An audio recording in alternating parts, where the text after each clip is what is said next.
நம்முடைய பிதாவாகிய தேவனாலும் நம்முடைய இரட்சகராகிய இயேசு கிறிஸ்துவினாலும் உங்களுக்கு கிருபையும் சமாதானமும் உண்டாவதாக. கிறிஸ்துவுக்குள் அன்பான சகோதர சகோதரிகளே, இன்று நாம் தியானத்துக்கு எடுத்துக்கொள்ள இருக்கிறதான வேத வசனம் 1 கொரிந்தியர் புஸ்தகம் 12ஆம் அதிகாரம் 8 முதல் 10 வசனங்கள்.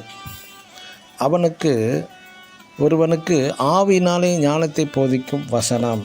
ஆமேன். இந்த 12ஆம் அதிகாரம் 8ஆம் வசனம் முதல் 10ஆம் வசனங்களில் 9 விதமான வரங்கள் பற்றி பரிசுத்த பவுல் மிக தெளிவாக குறிப்பிட்டுள்ளார்.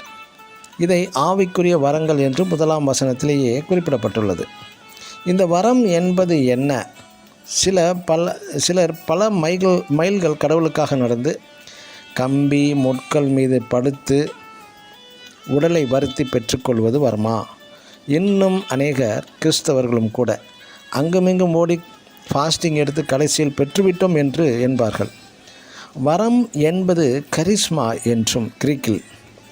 இதன் ஆங்கில அர்த்தம் என்னவென்றால் கிஃப்ட் என்று பொருள்படுகிறது. இந்த ஆங்கில வேதாகமம் ESV, KJV, NIV, ஆம்ப்ளிஃபைட் இப்படி அனைத்து வேத பைபிள்களிலும் கிஃப்ட் என்று தான் போடப்பட்டுள்ளது. கிஃப்ட் என்பதன் பொருள் என்ன என்றால் அன்பளிப்பு. இந்த அன்பளிப்பு என்றால் ஒருவர் மற்றொருவருக்கு விரும்பி தருவதை கிஃப்ட் என்பார்கள். ஆனால் இன்று இந்த வரம் வியாபாரமாக மாற்றிவிட்டனர் நமது போதகர்கள். மற்றும் நாம் ஆழமாக சிந்திக்க வேண்டியது என்னவென்றால், இந்த வசனத்தில் 9 வரங்களை பற்றி குறிப்பிடுகின்றார்.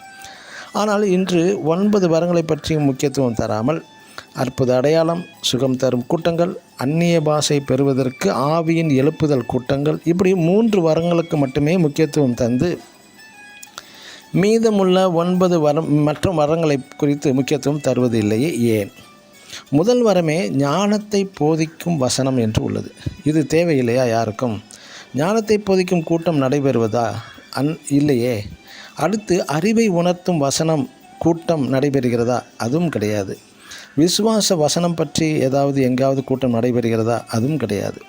இவைகளை பற்றி தேடாமல் கூட்டங்களை நடத்தாமல் ஆவியின் கூட்டம், அந்நிய பாஷை கூட்டம், இப்படி தங்கள் விருப்பத்திற்கேற்ப கூட்டங்களை நடத்தி பிஸ்னஸ் செய்கிறார்கள் இன்றுள்ள போதகர்கள்.